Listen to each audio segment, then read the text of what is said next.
नमस्कार, आप देख रहे हैं दैनिक रेडियो पर क्राइम रिपोर्ट्स। मेरा नाम है कृष्णा अवतार दत्त और आज मैं आपको सुनाने जा रहा हूं राजस्थान में हुए अजीबोगरीब हादसे की कहानी, जिसने पूरे परिवार को ही खत्म कर दिया। ये कहानी है सीकर शहर की। दरअसल सीकर शहर में रहने वाले एक ही परिवार के 4 सदस्य, पति पत्नी और दोनों बेटियां फंदे से लटके हुए मिले थे। ऐसे में अब पुलिस के सामने कई सवाल थे। क्या ये मर्डर है या सामूहिक आत्महत्या? क्या परिवार की किसी से कोई दुश्मनी थी? अगर आत्महत्या थी तो उसकी वजह क्या थी? कर्ज, काला जादू या कुछ और? यह दिन था 21 फरवरी 2021 का और शाम के 5 बजे थे। पुरोहित जी की ढानी क्षेत्र में रहने वाले हनुमान सैनी के मकान के बाहर रोज की तरह दूध वाला आवाज लगा रहा था। हमेशा हनुमान का परिवार एक ही आवाज में दूध लेने आ जाता था। ऐसे में बार बार आवाज लगाने के बाद भी कोई दूध लेने नहीं आया तो दूध वाले को कुछ न कुछ अजीब लगा। मकान अंदर से बंद था। झांक कर देखा तो घर के अंदर भी कोई हलचल नहीं थी। बाहर बर्तन बिखरे हुए थे। ऐसा पहले कभी नहीं हुआ था, क्योंकि हनुमान का परिवार जब भी बाहर जाता था तो दूध वाले को पहले ही बता जाते थे। दूध वाले के मन में एक शंका हुई कि कहीं ना कहीं कुछ ना कुछ तो गड़बड़ है। उसने ऐसे में उनके पड़ोसियों को बताया। अब धीरे धीरे मकान के आगे पड़ोसी जमा होने लगे। दरवाजा खटखटाते हुए हनुमान के परिवार को आवाज लगाई गई। जब काफी देर बाद भी दरवाजा नहीं खुला तो लोगों ने हनुमान के परिवार को और उद्योग नगर पुलिस थाने को सूचना दी। अब सूचना मिलने के कुछ देर बाद ही उद्योग नगर के तत्कालीन थाना अधिकारी पवन चौबे पुलिस टीम के साथ मौके पर पहुंच गए। पहले उन्होंने भी आवाज लगाई। एक कमरा अंदर से बंद था, बाकी के दोनों कमरे खुले हुए थे। कोई जवाब नहीं आने पर मकान का दरवाजा तोड़ा गया। वहीं मौके पर तत्कालीन एसपी कुंवर राष्ट्रदीप व तत्कालीन डीएसपी वीरेंद्र शर्मा भी पहुंच गए। अब दरवाजा तोड़ने के बाद जैसे ही पुलिस की टीम अंदर पहुंची तो नजारा देखकर उनके होश उड़ गए। कमरे में परिवार के चारों सदस्य हनुमान प्रसाद, उनकी पत्नी तारा देवी, 2 बेटियां पूजा और अनु की लाशें लटकी हुई थी। पुलिस ने चारों के शव फंदे से नीचे उतारे। हनुमान सैनी के भाई घनश्याम सैनी व सुरेश सैनी भी मौके पर पहुंच गए। हनुमान सैनी भाजपा के पूर्व प्रदेश अध्यक्ष मदन लाल सैनी का भतीजा था। ऐसे में पुलिस के सामने जल्द से जल्द इस केस को सोल्व करने की चुनौती खड़ी हो गई थी। अब प्राथमिक जांच में ये बात तो साफ हो गई थी कि ये मर्डर नहीं, सामूहिक आत्महत्या है, क्योंकि हनुमान सैनी और उनके परिवार ने घर के एक कमरे में दीवार के दोनों ओर 2 बड़े छेद कराए और दोनों छेद की मदद से कमरे में लोहे का एक मजबूत गार्डर फिट करवाया। उसी गार्डर पर चारों ने फंदे लगाए थे। रस्सी भी नई लेकर आए थे। एक ही पलंग पर खड़े होकर उन्होंने सुसाइड कर लिया। हनुमान ने पहले दोनों बेटियों और पत्नी को सुसाइड करवाया और उसके बाद खुद हनुमान सैनी फंदे से लटक गया। अब जांच के दौरान पुलिस के सामने बड़ा सवाल था कि हनुमान ने पंखे से लटकने या फिर जहर खाने की बजाय लोहे के गार्डर से फंदा क्यों लगाया। इसकी वजह यह थी कि पंखे का कुंदा हल्का होता है। हनुमान को आशंका थी कि 4 लोगों के वजन से वह टूट सकता है और इसके अलावा जहर खाने से भी बचने की संभावना थी। दरअसल पूरा परिवार हर हाल में अपनी जिंदगी को खत्म करना चाहता था। दरअसल हनुमान सरकारी स्कूल में चपरासी था। पैसों की किसी तरह की कोई परेशानी नहीं थी। उनके नाम अच्छी खासी जमीन भी थी, दुकान भी थी और उस पर कोई कर्ज भी नहीं था और न ही उसका परिवार से भी किसी तरह का कोई झगड़ा था। वहीं हनुमान की दोनों बेटियां पूजा और अनु पढ़ाई में काफी होशियार थी। दोनों सरकारी सेवाओं में जाना चाहती थी। पूजा एमएससी कर रही थी और अनु बीएससी कर रही थी। अब पुलिस ने जानकारी ली तो सामने आया कि पड़ोसियों से भी हनुमान या उसके परिवार का किसी भी तरह का कोई विवाद नहीं था। पड़ोसियों ने बताया कि हनुमान, उसकी पत्नी और बच्चे काफी शांत स्वभाव के थे।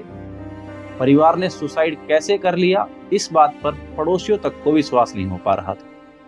वहीं हनुमान के परिवार के दूसरे सदस्यों के आने के बाद पुलिस ने एफएसएल टीम ने मकान के अंदर की जांच शुरू की। घर में पुलिस को कुछ भी ऐसा संदिग्ध नजर नहीं आया। हालांकि रसोई में खाना बना हुआ था और परिवार ने खाना भी खाया था। सभी के कमरे पूरी तरीके से सही हालात में थे। बस एक सुसाइड वाला जो कमरा था वो पुलिस को बाकी कमरों से कुछ अलग नजर आ रहा था। अब इसके बाद पुलिस ने सभी शवों की जांच शुरू की। शवों पर कहीं भी कोई चोट का निशान नहीं था। हनुमान की दोनों बेटियों और पत्नी के शव की जांच में पुलिस को कुछ नहीं मिला। इसके बाद पुलिस ने जब हनुमान के शव और उसके कपड़ों की तलाशी ली तब हनुमान की पैंट की जेब से 2 पेपर मिले। पुलिस ने दोनों पेपर को पढ़ा तो पता चला कि ये दोनों सुसाइड नोट थे और इसी में पूरे परिवार के खात्मे की वजह भी लिखी हुई थी।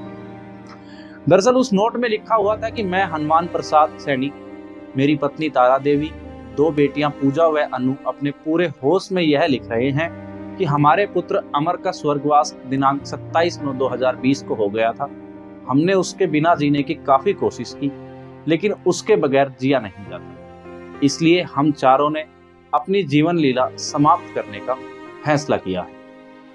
क्योंकि अमर ही हम चारों की जिंदगी था, वही नहीं तो हम यहाँ क्या करेंगे। घर में किसी भी चीज की कमी नहीं है, जमीन है, घर है, दुकान है, नौकरी है। बस कमी है तो सबसे बड़ी कमी है बेटे की कमी। उसके बिना ये सब बेकार है। वहीं हमारे घर में किसी का कोई कर्ज बाकी नहीं है। प्रशासन से निवेदन है कि किसी भी परिवार जन को परेशान ना करे, यह हमारा अपना फैसला है। वहीं दूसरा नोट उसने अपने भाई के नाम लिखा था, जिसमें लिखा था कि सुरेश, हम सबका अंतिम संस्कार अपने परिवार की तरह करना, कबीर पंथ की तरह मत करना। सब अपने रीति रिवाज से करना और अमर का कड़ा और उसके जन्म के बाल हमारे साथ गंगा में बहा देना। ये सब सामान अमर की फोटो के पास ही रखा है। और सुरेश, मेरे ऊपर किसी भी तरह का कोई भी रुपया किसी का बाकी नहीं। दरअसल हनुमान ने दूसरा सुसाइड नोट अपने छोटे भाई सुरेश को लिखा था।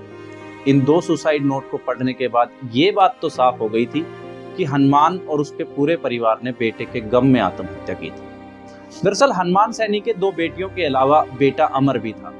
अमर की उम्र 18 साल थी। परिवार की सामूहिक आत्महत्या से 5 महीने पहले अमर की मौत हो गई थी। अमर 27 सितंबर 2020 को अपने घर से सुबह खेलने के लिए निकला था और दौड़ते समय अमर को हार्ट अटैक आया और उसकी मौत हो गई। अब 5 महीने से पूरा परिवार अमर की मौत के गम में डूबा हुआ था। अब सुसाइड नोट सामने आने के बाद पुलिस ने करीबी रिश्तेदारों से भी बात की। इसमें सामने आया कि अमर की मौत के बाद से हनुमान की पत्नी और बेटी अनु सबसे ज्यादा सदमे में थे। हनुमान की पत्नी बेटे के गम में बिस्तर पर ही लेटी रहती थी। हनुमान और उसकी दूसरी बेटी पूजा उन लोगों को संभालते थे। उनके लिए भी अमर की मौत को सहन कर पाना काफी मुश्किल साबित हो रहा था। लाख कोशिशों के बाद भी परिवार के चारों सदस्य एक दूसरे को संभाल नहीं पा रहे थे। वहीं हनुमान और उसका पूरा परिवार 20 साल से कबीर पंथ का अनुयायी था। बेटे अमर की मौत के बाद उनका कबीर पंथ से भी मोह भंग हो गया। हनुमान ने अपने सुसाइड नोट में भी अपने पूरे परिवार का अंतिम संस्कार परिवार के रीति रिवाज के अनुसार ही करने की इच्छा जताई थी। परिवार के लोगों ने बताया कि अमर की मौत के बाद हनुमान और उसका परिवार सिर्फ लोहारगल गए थे। 15 दिसंबर 2020 को कबीर पंथ के गुजरात के एक संत साहिब जी को बुलाया गया था। इसके बाद उनका मन बदल गया और सुसाइड से कुछ महीने पहले ही उन्होंने कबीर पंथ को भी छोड़ दिया था। अब पुलिस का कहना है कि हनुमान का पूरा परिवार काफी समय से सुसाइड प्लान कर रहा था। अगर सुसाइड अचानक तनाव में आकर किया जाता तो सभी लोग पंखे से लटकते या घर में चुन्नी या अन्य किसी चीज से फंदा लगाते।